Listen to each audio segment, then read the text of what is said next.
प्रिय विद्यार्थियों, नमस्कार।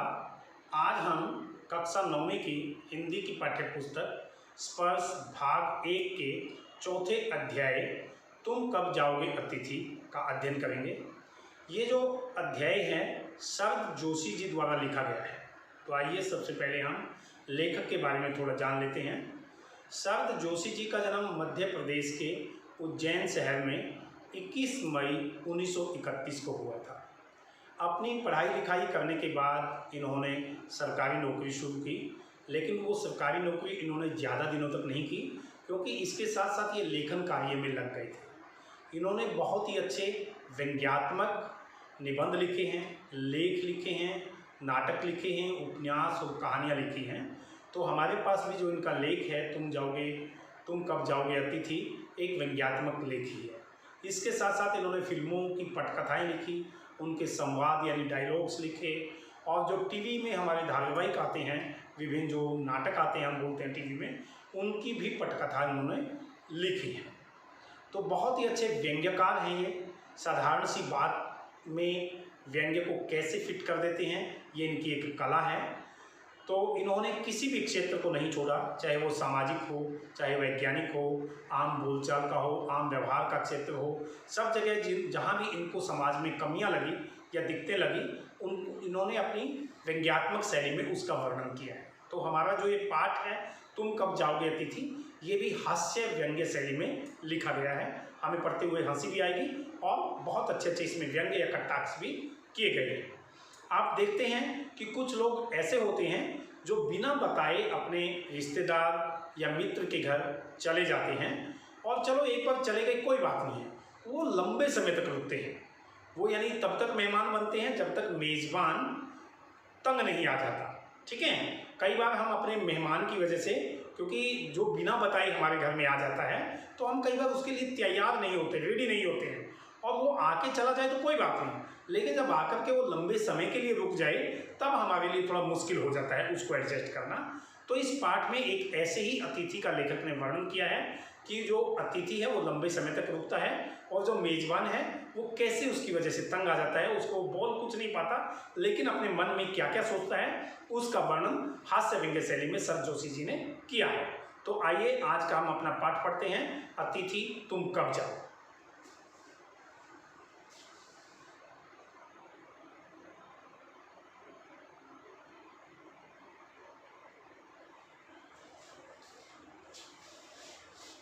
तुम कब जाओगे अतिथि।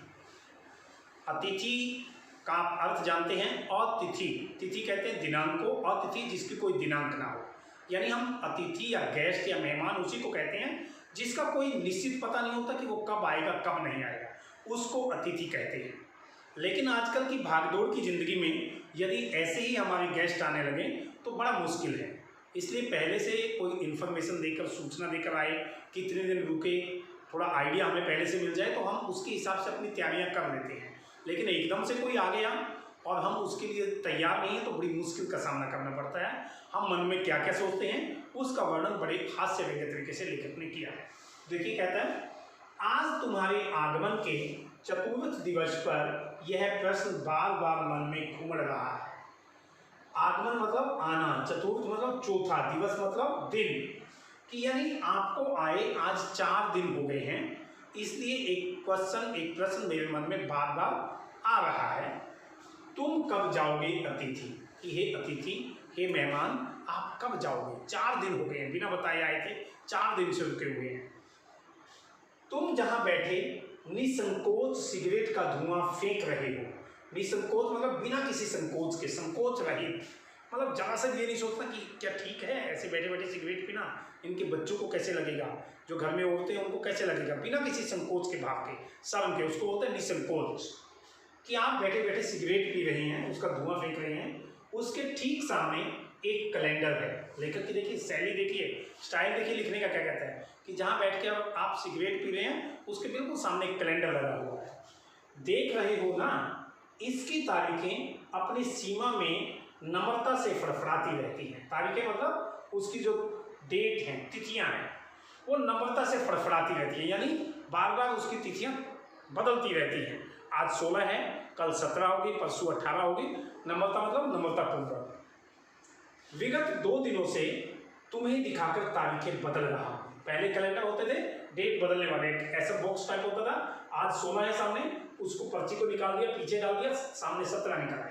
तो ऐसा घर लेखक के घर में कैलेंडर था। वो कहते हैं विगत, विगत मतलब पिछले 2 दिनों से मैं जो उसकी डेट है आपको दिखाकर बदल रहा हूँ, ताकि आपको ध्यान रहे आप कितने दिन से यहाँ पे आए हो। तुम जानते हो, अगर तुम्हें हिसाब लगाना आता है कि यह चौथा दिन है, कैलकुलेट करना, हिसाब लगाना मतलब कैलकुलेट करना, कि आपको कैलकुलेट करना आता है तो आपका 4th डे हो गया आज। तुम्हारे सतत आतिथ्य का चौथा भारी दिन। सतत मतलब लगातार, आतिथ्य मतलब उसकी सेवा करना, सेवा भाव करना, आवाभगत करना, कि आप लगातार आपकी सेवा भाव करने का हमारा चौथा दिन हो गया। कैसा दिन? भारी दिन। भारी मतलब हमारे लिए मुश्किल पड़ने लगा है। हमने 3 दिन तक आपकी सेवा की, आवाभगत की, ये अच्छा था, लेकिन अब इतने ज़्यादा दिन होने लगा कि हम इतना नहीं कर पा रहे, हमारे लिए मुश्किल होता जा रहा है। भारी का मतलब ये है। पर तुम्हारे जाने की कोई संभावना प्रतीत नहीं होती। वो कहते कि हमें नहीं लगता कि आप जाओगे। लाखों मील लंबी यात्रा करने के बाद वे दोनों एस्ट्रोनॉट्स भी इतने समय चांद पर नहीं रुके थे जितने समय तुम एक छोटी सी यात्रा कर मेरे घर आए हो। लेखक एग्जाम्पल देता है कि एस्ट्रोनॉट्स जो चांद पर गए थे, राकेश शर्मा वगैरह, ठीक है, वो भी कहता है कि वो इतने दिन चांद पर नहीं रुके, लेकिन वो तो लाखों किलोमीटर दूर गए थे, आप तो थोड़ी दूर से मेरे घर आए हो, फिर भी इतने दिन रुके हो।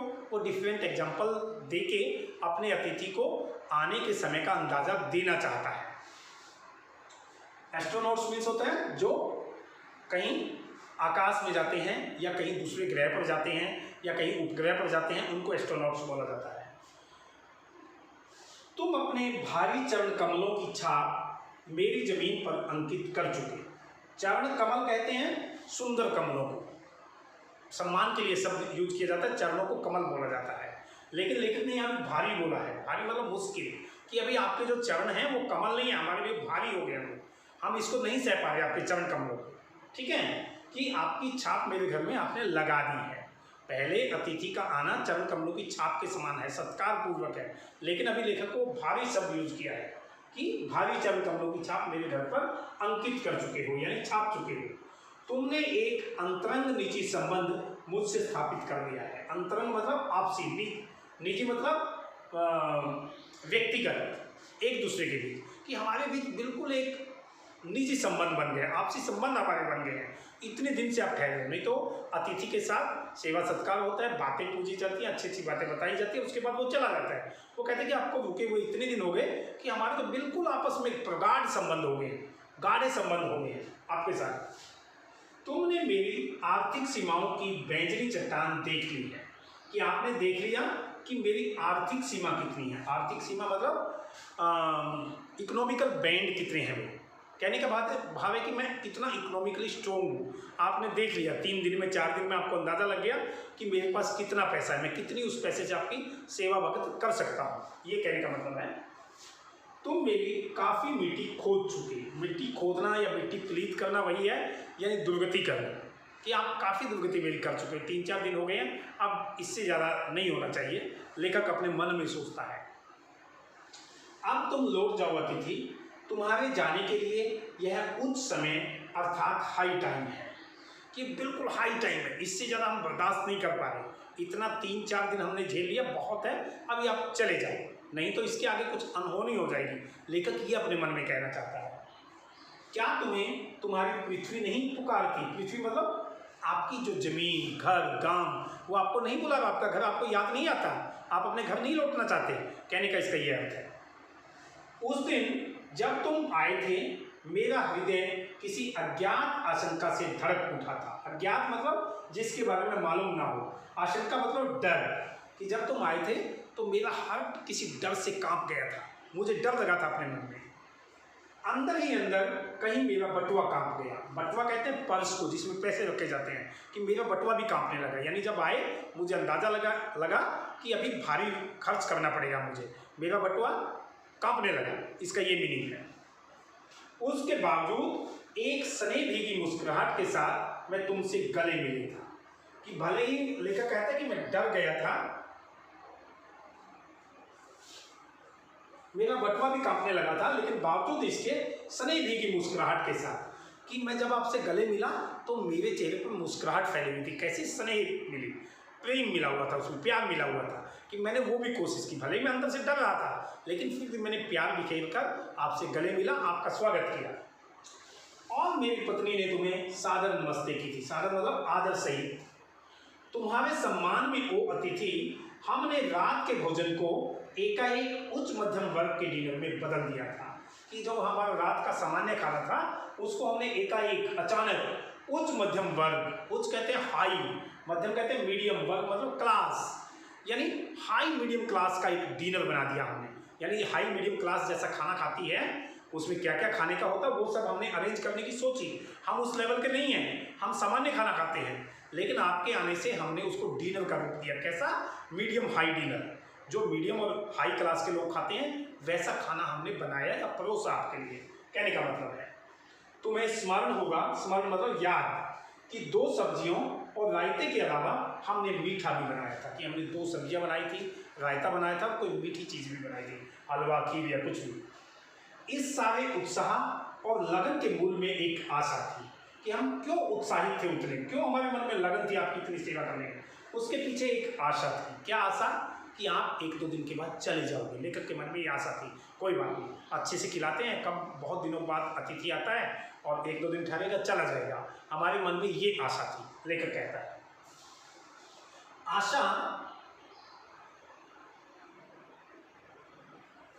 आशा थी कि दूसरे दिन किसी रेल से एक शानदार मेहमान नवाजी की छाप अपने हृदय में ले तुम चले जाओगे। मेहमान नवाजी मीन्स होता है मेहमान का आदर सत्कार करना, गेस्ट का। शानदार मतलब बहुत शोभाजनक। कि हमारे मन में ये आशा थी कि आप किसी ट्रेन से अगले दिन चले जाओगे और हमारी जो मेहमान नवाजी है, हमने मेहमान की कैसे सेवा की है उसकी छाप मन में लेकर के यहाँ से जाओगे। हम तुमसे रुकने के लिए आग्रह करेंगे मगर तुम नहीं मानोगे। कि जैसे होता है गेस्ट जाता है तो बोलते हैं नहीं आज रुक जाओ, हालांकि रुकने का मन ना उसका होता ना वो रोकना चाहता है, लेकिन फिर भी एक फॉर्मेलिटी है, औपचारिकता है, लोग ऐसा करते हैं। तो लेखक कहते हैं कि हम भी यही सोच रहे थे कि हम अगले दिन आपसे रुकने के लिए आग्रह करेंगे, निवेदन करेंगे, रिक्वेस्ट करेंगे, लेकिन आप नहीं मानोगे, आप चले जाओगे। हमारे मन में ऐसी आशा थी।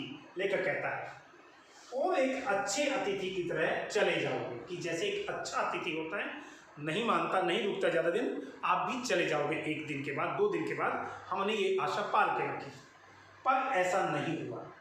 दूसरे दिन भी तुम अपनी अतिथि सुलभ मुस्कान लिए घर में ही बने रहे। अतिथि सुलभ मुस्कान कि चेहरे पर वो मुस्कान जो हर अतिथि के चेहरे पर होती है। अतिथि जब आता है तो मुस्कुराता हुआ घर में आता है, गेस्ट आता है, तो उसको बोला लेखक ने अतिथि सुलभ मुस्कान, यानी जो हर अतिथि के मुंह पर पाई जाती है। वैसी मुस्कान लिए आप मेरे घर में बने रहे। अगले दिन यानी आप नहीं गए। कहने का मतलब है हमने अपनी पीड़ा पी ली। पीड़ा मतलब दुख, कि हमें बहुत दुख हुआ, ये तो जा ही नहीं रहा बंदा, लेकिन फिर भी उस दुख को हमने सहन किया, पी लिया और प्रसन्न बने रहे। ये कहते हैं कि हम अपने दुख को छिपा करके खुश बने रहे, आपके सामने खुशियाँ हमने दिखाई। स्वागत सत्कार के जिस उच्च बिंदु पर हम तुम्हें ले जा चुके थे वहाँ से नीचे उतर हमने फिर दोपहर के भोजन को लंच की गरिमा प्रदान की। ये कहता स्वागत सत्कार के जिस उच्च बिंदु पर हम तुम्हें ले जा चुके थे, यानी हमने आपका ऐसा स्वागत सत्कार किया, हाई फाई, वो हाई फाई था। 2 सब्जियां बनाना, रायता बनाना, मीठा बनाना, बहुत हाई फाई हमने आपका रिस्पेक्ट किया, सत्कार किया, इज्जत दी। लेकिन अगले दिन का जो खाना था हम थोड़ा उससे लेवल डाउन आ गए। लेखक कहता है ठीक है, वहां से नीचे उतर हमने फिर दोपहर के भोजन को लंच की गरिमा प्रदान की। लंच आप समझते हैं, इंग्लिश वर्ड है, और गरिमा मतलब उसको लंच में बदलने की कोशिश की। कि जैसे हाई मीडियम सोसाइटी का लंच होता है, लगभग वैसा बनाने की हमने कोशिश की, लेकिन उतना अच्छा नहीं बना पाए जैसा हमने कल डिनर बनाया था। लेखक कहता है और रात्रि को तुम्हें सिनेमा दिखाया। कि रात को आपको सिनेमा दिखाने भी हम सेकेंड डे में लेकर के गए। हमारे सत्कार का यह आखिरी छोर था। छोर मतलब किनारा, कि हम इतना ही सत्कार कर सकते थे, इतना ही मेहमान नवाजी कर सकते थे। ये लास्ट था हमारे लिए। 2 दिन रखना और 2 दिन खिलाना, 2 दिन अच्छे से उसको सिनेमा वगैरह दिखाना, जिससे आगे हम किसी के लिए नहीं बढ़े। कि हमारे जितने भी गेस्ट आए हमने 2 दिन से ज़्यादा किसी के लिए कुछ नहीं किया, या हमारे मेहमान 2 दिन से ज़्यादा हमारे घर में नहीं रुके, हमें करना नहीं पड़ा। कहने का ये मतलब है उसका, ठीक है। इसके तुरंत बाद भावभीनी विदाई का वह भीगा हुआ क्षण आ जाना चाहिए था। भावभीनी मतलब जिसमें आपसी प्रेम छिपा हुआ हो, प्रेम पूर्वक स्नेह पूर्वक जो विदाई होती है फेयरवेल, वो कहते हैं कि उसका क्षण आ जाना चाहिए था इतनी देर के बाद, क्योंकि हमारे मेहमान भी 1-2 दिन रुक कर चले गए थे, उनको हम ऐसे भावभीनी विदाई दी थी। तो आपका भी ऐसा ही होना चाहिए था। लेखक कहता है जब तुम विदा होते तो हम तुम्हें स्टेशन तक छोड़ने जाते, पर तुमने ऐसा नहीं किया कि यदि आप जाते तो हम आपको स्टेशन तक विदाई दे करके आते, जैसे हम अपने दूसरे मेहमानों को देते हैं, लेकिन आपने ऐसा नहीं किया। आप दूसरे दिन भी हमारे घर में बने रहे। तीसरे दिन की सुबह तुमने मुझसे कहा मैं धोबी को कपड़े देना चाहता हूँ, यानी मेरे कपड़े में धुलवाना चाहता हूँ धोबी को देके। कहने का मतलब यह आघात अप्रत्याशित था। अप्रत्याशित मतलब होता है जिसकी आशा न की गई हो, उसको अप्रत्याशित बोलते हैं। आघात मतलब चोट, कि हमारे लिए ये जो चोट थी वो अप्रत्याशित थी, आशा रहित थी। हमने आशा नहीं की थी कि आज भी आप रुकोगे और अपने कपड़े धुलवाने के लिए दोगे। हमें लग रहा था कि कल सुबह ये चले जाएंगे, लेकिन आपने तो लंबा प्रोग्राम बना लिया रुकने का, कपड़े धुलने के लिए दे दिए, क्योंकि आज देंगे कल वो धुल के आएंगे, इसका मतलब आप 2-3 दिन और नहीं जाएंगे। तो ये जो आशा रहित चोट थी वो हमारे लिए बहुत भयंकर थी, लेखक कहता है। और इसकी चोट मार्मिक थी। मार्मिक मतलब मर्म को छूने वाली, हार्ट को भेदने वाली, हार्ट को छूने वाली, हृदय को चोट पहुंचाने वाली थी। तुम्हारे समीपे की वेला एकाएक यो रबर की तरह खींच जाएगी, इसका मुझे अनुमान नहीं था। इसका मुझे कोई अनुमान नहीं था, आइडिया नहीं था कि तुम्हारे समीपे की वेला, समीपे मतलब नजदीक रहना, वेला मतलब समय, कि आपके नजदीक रहने का समय रबर की भांति और लंबा हो जाएगा, यानी और ज्यादा समय के लिए आप हमारे साथ रहोगे, मुझे इसका कोई अंदाजा नहीं था। पहली बार मुझे लगा कि अतिथि सदैव देवता नहीं होता, वह मानव और थोड़े अंशों में राक्षस भी हो सकता है। देखिए लेखक ने कितना अच्छा कटाक्ष किया है। हमारे भारत देश में अतिथि देवो भव बोला जाता है कि अतिथि देवता होता है। लेखक कहते हैं कि मुझे पहले दिन रियलाइज हुआ, महसूस हुआ कि अतिथि केवल देवता नहीं होता, वो या तो मनुष्य होता है या राक्षस भी बन सकता है, जो अपने मेजबान के ऊपर इतने कष्ट ढाता है, इतने दुख ढाता है, जैसे आप ढा रहे हैं। कहने का मतलब देखिए,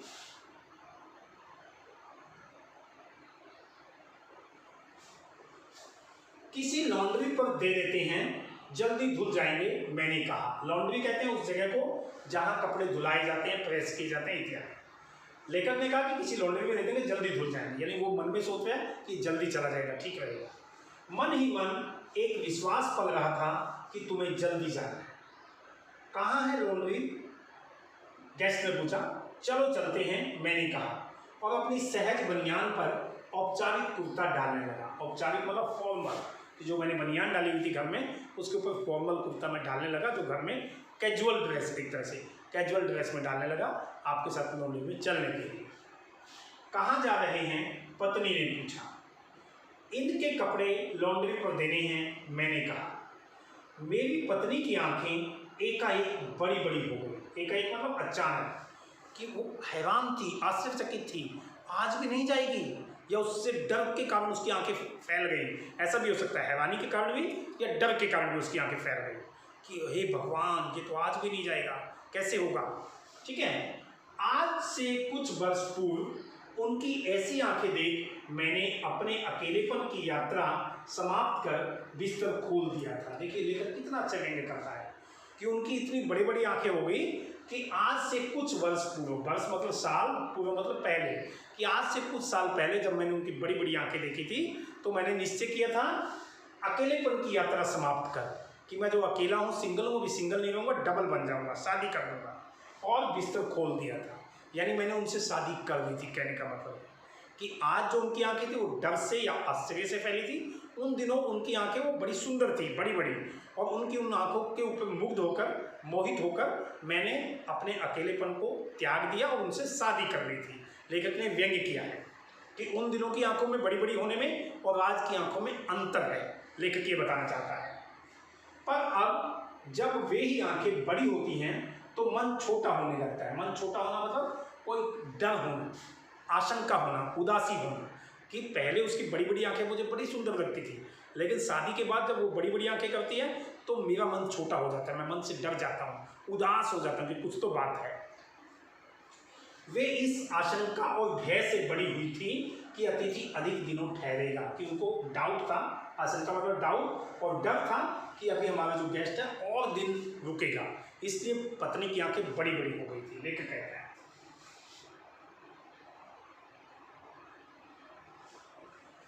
और आशंका निर्मूल नहीं थी। निर्मूल मतलब मूल रहित, जड़ रहित। यहाँ जड़ रहित से मतलब है बेसलेस, जिसका कोई आधार ना हो, आधार रहित, कि हमारी जो आशंका थी, डाउट था, वो बेसलेस नहीं था, आधार रहित नहीं था। अतिथि तुम जा नहीं रहे, क्योंकि अब भी नहीं जा रहे आप, अभी तो आपके कपड़े धुल गए हैं, ठीक है, लॉन्ड्री पर दिए कपड़े धुलकर आ गए और तुम यहीं। कि हमारा मन का जो डाउट था कि ये तो कई दिन रुकेगा, वही सच हुआ, कपड़े आने के बाद भी वो यहीं था। तुम्हारे भरकम शरीर से सलवटे पड़ी चादर बदली जा चुकी है, कि आपका जो भारी भरकम शरीर है उसके कारण चादर में सलवटे पड़ गई हैं, बट पड़ गए हैं, उसको भी हमने चेंज कर दिया था, नई चादर बिछा दी थी, और तुम यही हो, कि फिर भी आप यहीं बने हो। तुम्हें देखकर फूट पड़ने वाली मुस्कुराहट धीरे धीरे फीकी पड़कर अब लुप्त हो गई है। लुप्त मतलब होता समाप्त होना, कि आपको देखकर जो हमारे मन में या हमारे चेहरे पर जो मुस्कुराहट आती थी, मुस्कान आती थी, अब वो समाप्त हो गई है। क्योंकि जब हम अतिथि को देखते हैं तो हम खिलखिलाते हैं, मुस्कुराते हैं, लेकिन जब अतिथि ज़्यादा टाइम रहा, हमारे लिए मुसीबत बन गया, तो वो मुस्कुराहट समाप्त हो गई। ठहाकों के रंगीन गुब्बारे जो कल तक इस कमरे के आकाश में उड़ते थे, अब दिखाई नहीं पड़ते। ठहाका मतलब जोर से हंसना, कि जो हम जोर से हंसते थे बात बातों पर, कल तक हंस रहे थे, अब वो हंसी भी गायब हो गई है, यानी उसके गुब्बारे जैसे लग रहे थे यहाँ पे गिर रहे हों, अब वो ठहाके भी बंद हो गए हैं, कहता है। बातचीत की उछलती हुई गेंद चर्चा के क्षेत्र के सभी कोनों से टप्पे खाकर फिर सेंटर में आकर चुप पड़ी है। जैसे हमने एक गेंद को फेंका, वो सब जगह उछलकर बीच में आकर के आराम से रुक जाती है। तो लेखक कहते हैं कि हमारी जो बातचीत थी वो भी समाप्त हो गई है, हर टॉपिक पे हमने बात कर ली है, अब तो हमारे बीच करने के लिए बात भी नहीं बची, वो चुपचाप वहाँ पे हैं, हम शांत बैठे हैं। लेखक कहते हैं कोनों का मतलब है कोने, सेंटर मतलब बीच में। अब इसे न तुम हिला रहे हो न मैं, कि ना तो आप कुछ बोल रहे हो न मैं बोल रहा हूँ, ना कुछ बात आप बता रहे हो न मैं बता रहा हूँ। कल से मैं उपन्यास पढ़ रहा हूँ और तुम फिल्मी पत्रिका के पन्ने पलट रहे हो। शब्दों का लेन देन मिट गया और चर्चा के विषय चुक गए, कि जो शब्दों का लेन देन था, एक दूसरे से बात करना, वो खत्म हो गया और चर्चा के विषय चुक गए, जिसके ऊपर हमने डिस्कशन करना था, वो सारे सब विषय या जो सब्जेक्ट थे वो समाप्त हो गए। सब टॉपिक पे हम बात कर चुके हैं, इतना टाइम हो गया है। परिवार, बच्चे, नौकरी, फिल्म, राजनीति, रिश्तेदारी, तबादले यानी ट्रांसफ़र, पुराने दोस्त, परिवार नियोजन यानी फैमिली को छोटा करने की प्लानिंग, महंगाई, साहित्य, लिटरेचर यानी, और यहाँ तक कि आंख मार मार कर हमने पुरानी प्रेमिकाओं का भी जिक्र कर लिया, यानी हर टॉपिक के पे हमने बात कर ली, अब कुछ भी हमारे बीच नहीं बचा है। और अब एक चुप्पी है। सौहार्द अब सने सने बोरियत में रूपांतरित हो रहा है। सौहार्द मतलब होता है आपसी प्रेम, आपसी भाईचारा। सने सने मतलब धीरे धीरे, बोरियत मतलब बोर होना, कि हमारे बीच जो आपसी प्रेम था अब वो बोर में बदल गया, बोरिंग होने लगा है, ठीक है। भावनाएं गालियों का स्वरूप ग्रहण कर रही हैं, जो हमारे मन में आपके प्रति अच्छी भावनाएं थी, प्रेम था, अब वो गालियों में बदल रही है हमारे मन में, हमारे मन में आपके प्रति गालियां फूट रही हैं, पर तुम जा नहीं रहे। किस अदृश्य गोंद से तुम्हारा व्यक्तित्व यहाँ चिपक गया है। व्यक्तित्व मतलब पर्सनैलिटी, अदृश्य मतलब जो दिखाई नहीं दे, कि पता नहीं कौन सा ऐसा गोंद है जो हमें दिखाई नहीं दे रहा, जिससे आप यहाँ चिपक करके बैठ गए हैं। मैं इस भेद को सपरिवार नहीं समझ पा रहा हूँ। भेद मतलब रहस्य, सपरिवार मतलब परिवार सहित, कि ऐसी कौन सी रहस्य है जो मैं समझ नहीं पा रहा परिवार सहित। आप इतने दिनों से यहाँ क्यों चिपके बैठे हैं, क्यों ठहरे हुए हैं।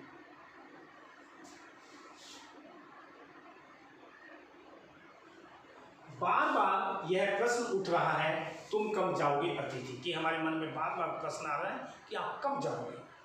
कल पत्नी ने धीरे से पूछा था, कब तक टिकेंगे ये, कि कितने दिन और रुकेंगे। मैंने कंधे उचका दिए, क्या कह सकता हूँ। उचकाना मतलब कंधे को ऊपर उठाना। तो मैं तो आज खिचड़ी बना रही हूँ, हल्की रहेगी। पत्नी ने कहा मैं तो आज खिचड़ी बनाऊंगी। बनाओ।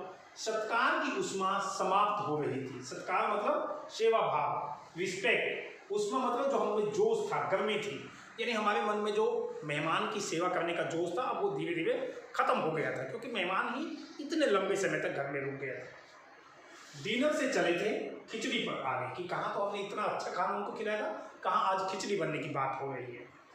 अब भी अगर तुम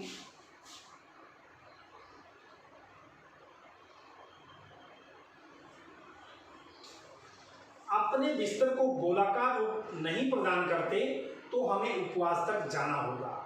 बिस्तर को गोलाकार रूप प्रदान करना मतलब बस बिस्तर को फोल्ड करना, बिस्तर को लपेट देना। जब हम रेस्ट करते थक जाते हैं, सो के उठ जाते हैं, तो बिस्तर को लपेट देते हैं, ठीक है। उपवास मतलब व्रत, कि यदि कहने का भाव है आप अपने बिस्तर को गोल नहीं करते, यानी कहने का भाव है आप यहाँ से नहीं जाते, तो हमें उपवास तक जाना पड़ेगा। यानी हम आगे नौबत व्रत रखने की आ गई है, हम इससे ज़्यादा नहीं आपको खिला सकते, इससे ज़्यादा आपका सत्कार नहीं कर सकते, आगे तो हमें व्रत रखना पड़ेगा लगता है। तुम्हारे मेरे संबंध एक संक्रमण के दौर से गुजर रहे हैं। संक्रमण मतलब होता है बदलाव आना, चेंज आना, कि हमारे संबंधों में अब बदलाव आना शुरू हो गया है। जो पहले प्रेम था, आपसी मिलाप था, आपसी मधुर संबंध था, अब वैसा नहीं बचा, उसमें बदलाव आने लगा। हमारे मन में खींच आ गया है, गालियाँ हमारे मन में आपके प्रति आ गई है। तुम्हारे जाने का यह चरम क्षण है। चरम मतलब एकदम लास्ट समय है, अभी तो तुम्हें चले जाना चाहिए, अंतिम। तुम जाओ न अतिथि, तुम्हें यहाँ अच्छा लग रहा है न, मैं जानता हूँ दूसरों के यहाँ अच्छा लगता है। देखिए लेखक ने क्या कटाक्ष किया, दूसरों के घर में जाकर सबको अच्छा लगता है। अगर बस चलता तो सभी लोग दूसरों के यहाँ रहते, पर ऐसा नहीं हो सकता। अपने घर की महत्ता के गीत इसी कारण गाए गए हैं। महत्ता मतलब इम्पोर्टेंस, कि घर कितना इम्पोर्टेंट होता है अपना, इसीलिए उसके बारे में कहा जाता है स्वीट होम, अच्छा घर, अपना घर। इसलिए लोग घर की इम्पोर्टेंस बताते हैं, क्योंकि दूसरे के घर ज़्यादा देर तक हम नहीं रुक सकते। होम को इसी कारण स्वीट होम कहा गया है कि लोग दूसरे के होम की स्वीटनेस को काटने न दें। वो कहते हैं कि हम घर को स्वीट होम कहते हैं, ताकि दूसरे लोग उसकी स्वीटनेस को, उसकी मिठास को, उसके अपनेपन को ख़त्म ना करें। अपने घर में ही रहना लेकर कहता है अच्छा होता है, दूसरे के घर में ज़्यादा दिन तक नहीं रुकना चाहिए। यदि हम दूसरे के घर में ज़्यादा दिन तक रुकते हैं तो हम उनके जो मिठास है घर की, आपसी प्रेम भाव है, उसको ख़त्म कर रहे हैं, उसको काट रहे हैं, उसको खा रहे हैं। तुम्हें यहाँ अच्छा लग रहा है, पर सोचो प्रिय कि शराफत भी कोई चीज़ होती है। शराफत मतलब शरीफ बने रहना, किसी को कुछ नहीं कहना, ठीक है, ज़्यादा गुस्सा ना दिखाना। और गेट आउट भी एक वाक्य है जो बोला जा सकता है। लेखक के मन में आया कि इसको मैं गेट आउट बोल दूँ, भाग जाऊँ यहाँ से, डांट दूँ, तो वो फिर भी अपने मन में सोच रहे कि शराफत भी कोई चीज़ है, उसका ये नाजायज़ फ़ायदा उठा रहा है। ये नहीं सोच रहा कि मैं इसको गेट आउट बोल दूँगा, ठीक है। तो अपने मन में वो उसके प्रति ये सब बातें सोच रहा है।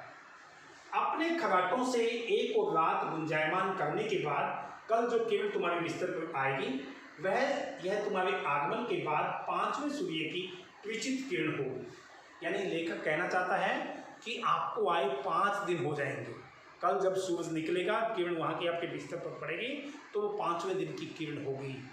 अपनी इस रात को खराटों से गुंजायमान करने के बाद, लेखक ने यहाँ भी व्यंग्य किया है कि आप रात भर खराटे मारते हो, पूरा घर उससे गूंजने लगता है, ठीक है। वो कहते हैं कि फिर भी हम आपको झेल रहे हैं और कल आपको 5वां दिन हो जाएगा। आशा है वह तुम्हें चूमेगी और तुम घर लौटने का सम्मानपूर्वक निर्णय लोगे। कि हम उम्मीद लगाए बैठे हैं कि कल आप शायद चले जाओगे, आप ये सम्मानपूर्वक, इज्जतपूर्वक ये निर्णय लोगे कि मुझे जाना चाहिए। मेरी सहनशीलता की वह अंतिम सुबह होगी।